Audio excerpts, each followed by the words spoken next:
Hello guys, कैसे हैं आप लोग। आप द भाई जूनियर आपकी खिदमत में हाजिर है। आप सोच रहे होंगे ये लकी हुड फैन जब पोर्टल से बाहर निकले थे तो उससे बाद क्या बना था।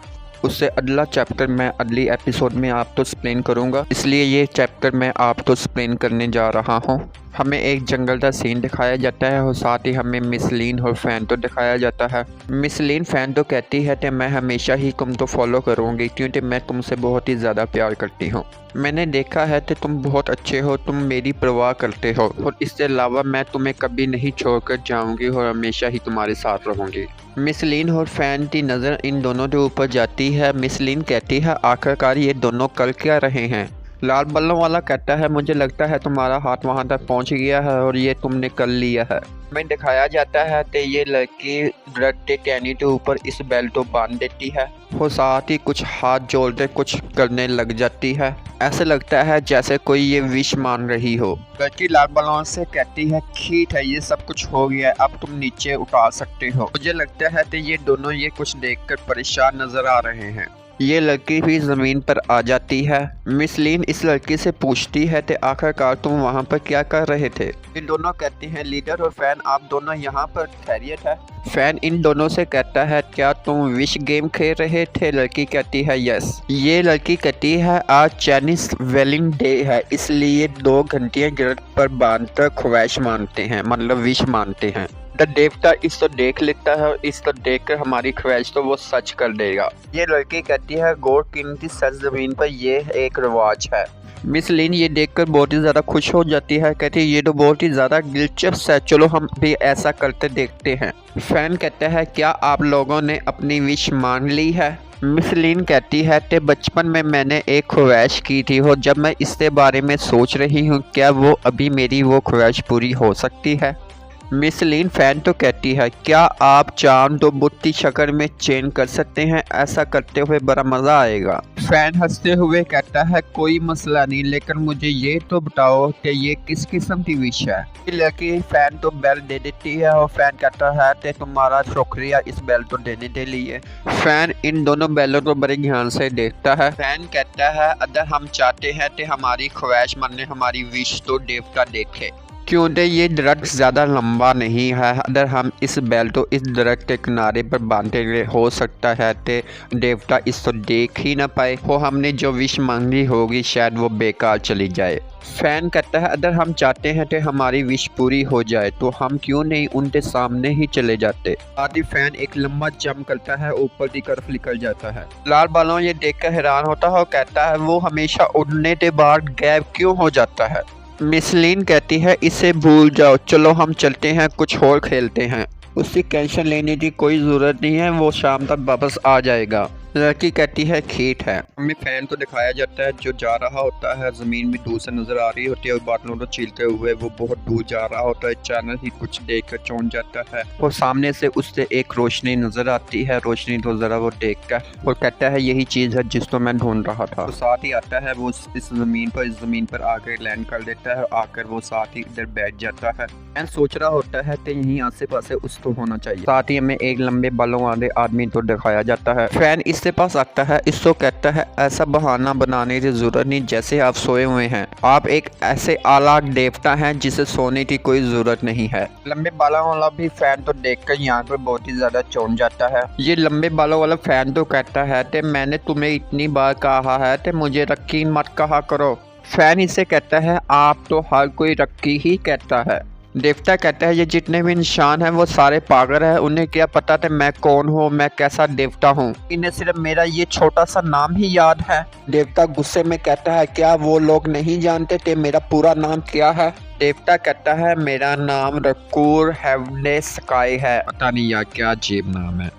फैन इसे कहता है कि इतना मुश्किल नाम बोलोगे कि क्या कोई याद रखेगा, वैसे भी शॉर्ट में नाम लोग याद रखते हैं। आगे से फैन कुछ नहीं बोलता। देवता कहता है यू यू यू, आगे से वो कुछ नहीं बोल पाता है और खामोश हो जाता है। देवता कहता है इसे अब तुम भूल जाओ, अब तुम यहाँ से जा सकते हो।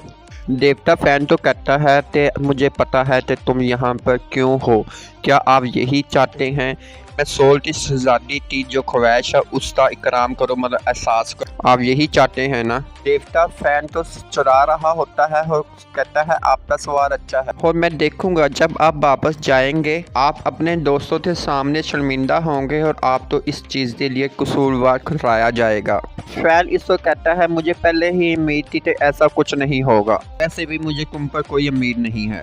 वैसे भी मैं हाल में 2 मैजिकल बीस्ट को खाने के बारे में सोच रहा था, लेकिन अब मैं आपको एक हिंट देना चाहता हूँ। देवता फैन की बात सुनकर हैरान हो जाता है, क्या हाई लेवल के मैजिकल बीस्ट?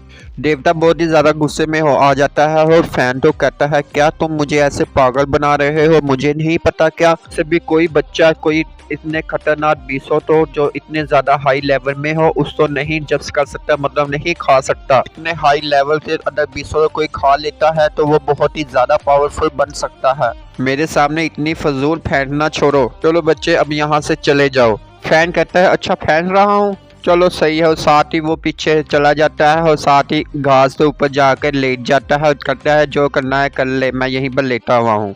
देवता फैन तो कहता है कि आप एक बेकार इंसान की तरह क्यों नजर आ रहे हैं जो अपने ख्वाब तो खो रहा है, जिससे पास जीने के लिए कुछ भी ना हो। फैन कहता है कि मैं बहुत ही ज्यादा खच चुका हूँ, इसलिए अब मैं मजीद तुम्हारे साथ बहस नहीं करना चाहता। फैन कहता है हर दफा मुझे अपनी जिंदगी तो खतरे में डालनी पड़ती है इतने हाई लेवल बीसों तो अपने अंदर जब्त करने के लिए। इसके अलावा मैं दूसरों को नाराज करता हूँ, इसलिए मैं अपने आप को जख्म दे रहा हूँ। देवता फैन से कहता है कि तुम इतने कमजोर कैसे हो गए हो, आखिरकार तुम ऐसे तो नहीं थे पहले। फैन कहता है गॉड की सरजमीन पर पावरफुल होना और अपने दुश्मनों को शक्ल देना ये बहुत ही ज़्यादा मुश्किल है। मैं अपनी ज़िंदगी में नाकाम रहा, लेकिन मैं दोबारा से अपनी ज़िंदगी का ऐसा ज़रबा नहीं लेना चाहता और मैं दोबारा से इस किस्म के दर्द बर्दाश्त नहीं कर सकता। फैन कहता है कि इन सिलसिले को अब ख़त्म कर दिया जाए और मैं सुकून से मिसलीन के साथ अपनी ज़िंदगी अच्छे तरीके से गुजार सकूं। मिसलीन की शादी के पास हमारे बहुत से बच्चे होंगे और सोचिए कि ये कितना शानदार होगा। देवता फैन से कहता है तू कौन सी सोचों में गुम हो गया है और क्या कह रहा है तू? फैन इसे कहता है मुझे अब करना करो, बस मैं आराम करना चाहता हूँ। देवता फैन तो कहता है कि जब तुम कमज़ोर होगे तो तुम खुश नहीं रह पाओगे, क्या तुम भूल गए हो जो मैंने तुमको सिखाया था? जबकि आप 2 जिंदगियां गुजार चुके हैं, इसलिए आप अभी भी बेगारी में क्यों हैं? देवता फैन तो कहता है ठीक है मैं आपकी ख्वाहिश के साथ आपकी मदद करूंगा। फैन कहता है वाकई तुम मेरी मदद करोगे? देवता कहता है फैन तो एक शर्त पर, लेकिन मैं गॉड किंग की सरजमीन की जो कवानीन है उस तो चेंज नहीं कर सकता। फैन देवता से कहता है मैं समझता हूँ, आपका शुक्रिया। देवता फैन तो कहता है कि मैं वादा करता हूँ कि जितने भी हाई लेवल के जो 20 है उस तो आप खाकर लेवल अप हो सको। फैन कहता है ठीक है मैं और ज़्यादा पावरफुल बनकर दिखाऊंगा। देवता इस लड़की की ख्वाहिश के बारे में सोच रहा होता है, अगर चांद बुत की शक्ल में आ जाए तो कैसा लगता होगा।